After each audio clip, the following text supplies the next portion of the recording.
Party కుటుంబ party కాదా? Chiranjeevi president, vice president Pawan Kalyan youth president, Allu Aravind architect. మొన్న అల్లు అరవింద్ని బట్టి అల్లు అర్జున్ జైలుకి వెళ్ళాడు. ఆ రోజు నేను కోర్టులో ఉండి జడ్జి గారు నన్ను చూసి ఎంతో ఇమ్మీడియట్ బెయిల్ ఇస్తుంటే ఆయన వచ్చి కోర్టులో వాగాడు. నేను కోపంతో పోలీసులకు చెప్పి ఆయన బయటకు పంపించాను. ఇవన్నీ సీన్లు ఉన్నాయి. అల్లు అర్జున్ని కాపాడదామని వెళ్తే, ఎందుకంటే అల్లు అర్జున్ని జైల్లో పెట్టించింది కూడా వీలే, ఆయన్ని కూడా బీజేపీలో చేరమని. అంటే జైల్లోకి వెళ్ళిన వాళ్ళందరూ అల్లు అర్జున్ ఇప్పుడు ఫేమస్ అయిపోయాడు. చిరంజీవికి ఓట్ బ్యాంక్ లేదు.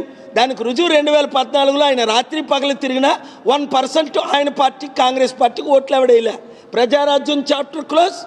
ఇప్పుడు మరలా సినిమా చేస్తే 10 సంవత్సరాల్లో 100 కోట్లు వచ్చాయని పవన్ కళ్యాణ్ అన్నాడు.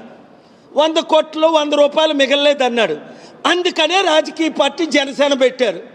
ఇప్పుడు 1000 కోట్లు మళ్ళీ డబ్బు ఎక్కువైపోయింది. దొంగ డబ్బు దాచుకోవడం, దోచుకోవడం, అవన్నీ పంచడం, మళ్ళీ ప్రజల దగ్గర టికెట్లు తీసుకోవడం, మూర్ఖులందరూ జాయిన్ అవ్వడం, ఆ స్టూపిడ్ మీడియా వాళ్ళకి ఫుల్గా డే అండ్ నైట్ లైవ్లు ఇవ్వడం, ఇదంతా గ్యాంగ్స్, మోదీ తొత్తులు.